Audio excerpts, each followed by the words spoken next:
1,00,000 మంది శివభక్తులతో కలిసి మహారుద్రాక్ష పూజలో పాల్గొనండి. వెంటనే కాల్ చేసి మీ పేరును నమోదు చేసుకోండి.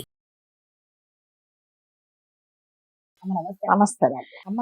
మామూలుగా అంటూ ఉంటారు, పిల్లలు చిన్నగా ఉన్నప్పుడు తల్లిదండ్రుల మాట, ముఖ్యంగా తల్లి చెప్పినట్లు బాగా వింటారమ్మా.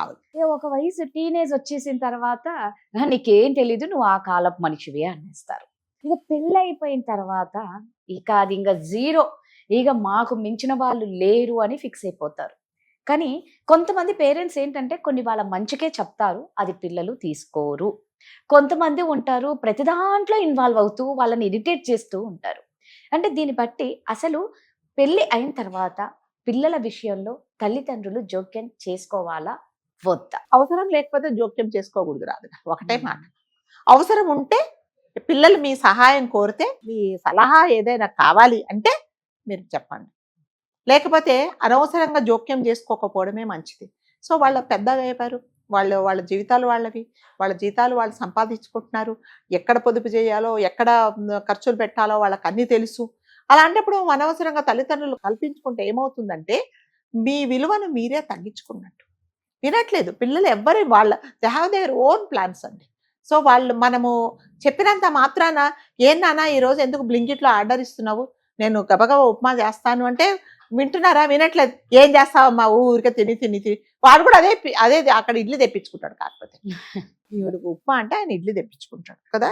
సో కాబట్టి ఏం చేస్తున్నారంటే తల్లిదండ్రులు వాళ్ళ కళ్ళ ముందు డబ్బులు ఇట్లా నీళ్ళలాగా ఖర్చు పెడుతూ ఉంటే చూడలేక, నేనున్నా కదా, నేను ఏదైనా చేస్తాను అంటే పిల్లలు వినట్లేదు.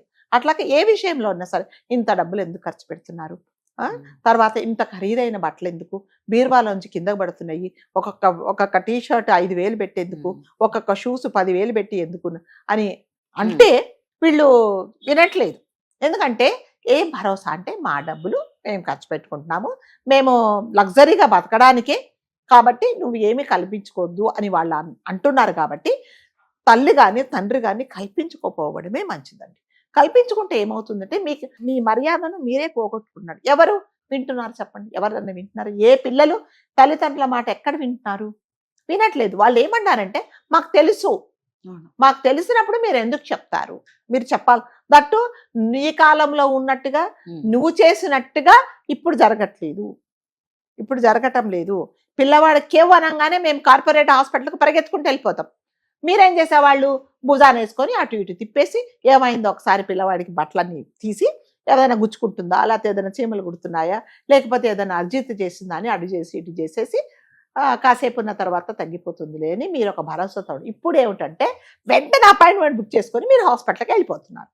మరి మీరు తల్లిదండ్రులు చెప్పింది మీరు విననప్పుడు అక్కడికి వెళ్తే కూడా ఏముండదండి, ఏముండదు, ఏం లేదండి, కాస్త నలతగా ఉంది, పర్లేదు, అబ్జర్వేషన్లో పెడతామండి కొన్ని రోజులు అన్న తర్వాత వీళ్ళకి చాలా తృప్తిగా ఉంటుంది.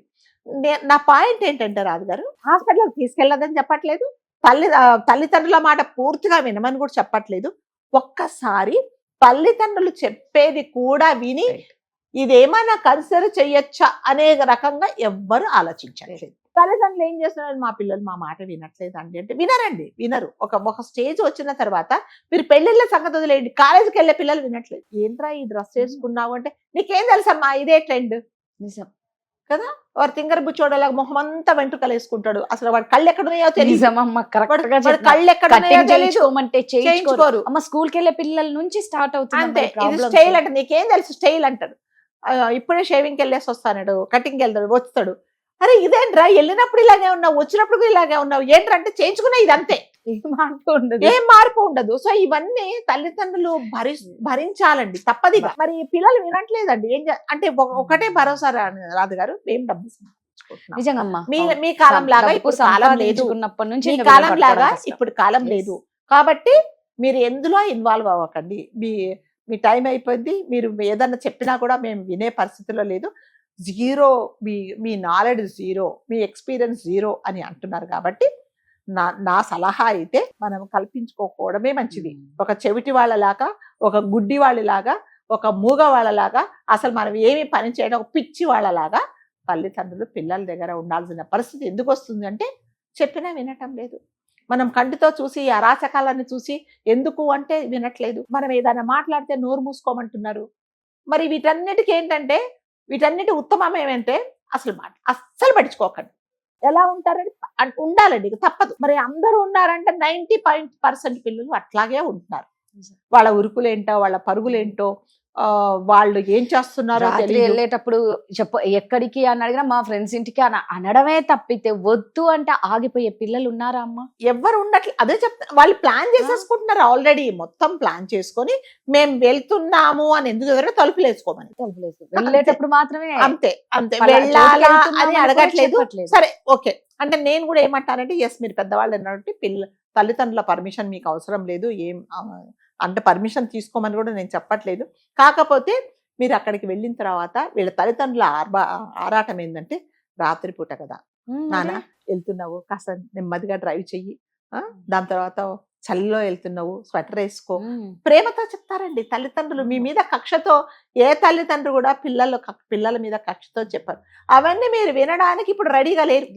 ఎవరు రెడీగా లేరు. మాకు తెలుసులేమ్మా, అంత చలైతే ఏముంది, రోడ్డు మీద ఆపేసి ఒక స్వెటర్ కొనుక్కుంటా, డబ్బులు ఇట్లా బయటకు వచ్చేస్తుంటాయి జోబులలో నుంచి. మరి తల్లిదండ్రులు ఇన్వాల్వ్ అవ్వాలా లేదు అంటే, తల్లిదండ్రులు ఇన్వాల్వ్ అవ్వకపోవడమే మంచిది. నేను వందసార్లు చెప్పమన్నా చెప్తా. ఎందుకంటే ఇన్వాల్వ్ అవ్వడం ఎందుకు, మన పెద్దరికాన్ని పోగొట్టుకోవడం ఎందుకు, వాళ్ళు వినరని మనకు తెలిసినప్పుడు వాళ్ళు వినట్లేదని మనం బాధపడడం ఎందుకు.